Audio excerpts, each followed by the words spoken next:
बिस्मिल्लाहिर्रहमानिर्रहीम। अस्सलाम वालेकुम। आज हम पका रहे हैं दाल चावल। दाल मैं पका रही हूँ चने की, और वो जो काली छिलके वाली दाल होती है माश की, वो 1 कप वो, और बीच में ये काली दाल थोड़ी सी 1 घंटा भिगो के मैंने रख दी थी। ये इस तरह हो गई है। अब इसको मैं डालूँगी प्रेशर में। बिस्मिल्लाहिर्रहमानिर्रहीम।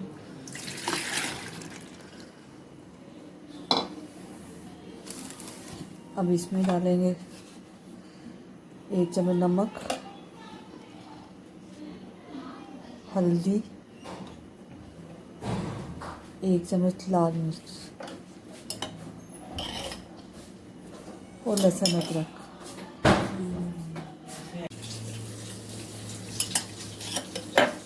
2 चम्मच लहसुन अदरक का पेस्ट और पानी। पानी आप अपने हिसाब से देख लीजिएगा कि दाल किस तरह कितने पानी में आपको लगेगी कि गल जाएगी। अब मैं इसका प्रेशर बंद करूँगी और सीटी चलने के बाद 15 से 20 मिनट इसको दाल को अच्छी तरह पका के फिर आपको दिखाते हैं। तो इसमें थोड़ा सा पानी और डालेंगे।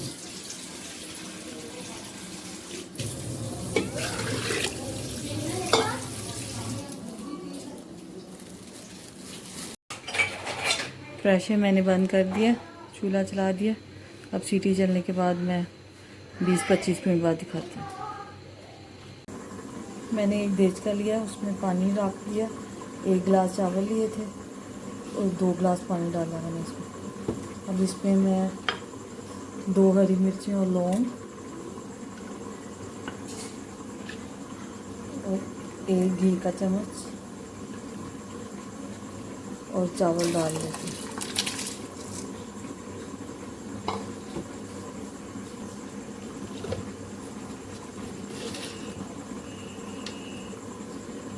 और नमक डाल के अब मैं इनको पका लेती हूँ। जब पानी खुश्क हो जाता है फिर दिखाती हूँ। ये चावल पक गए। अब मैं इनको दम पे लगा देती हूँ 5 से 10 मिनट के लिए। दाल का प्रेशर 20 मिनट बाद मैंने खोला है। ये माशाल्लाह से पक गई है। अब इसमें मैं प्याज का तड़का लगाऊंगी। इसको ऑयल मैंने फ्राई पैन में डाला और प्याज डाला। इसको ब्राउन होने तक मैं पकाती हूँ, फिर मैं पकाती हूँ। दाल में मैं 1 चम्मच गरम मसाला, हरा धनिया,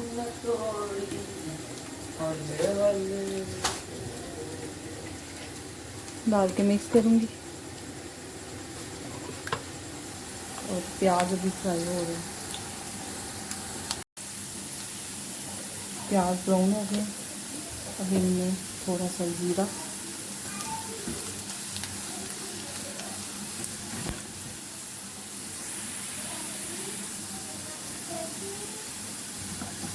डाल के अब मैं इसमें बिस्मिल्लाह दाल डाल दूँ।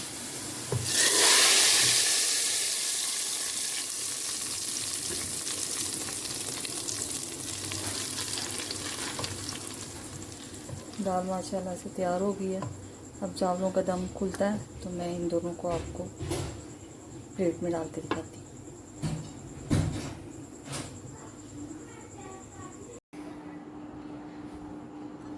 मैंने चावल पका लिए हैं, चावलों को प्लेट में निकाल लिया।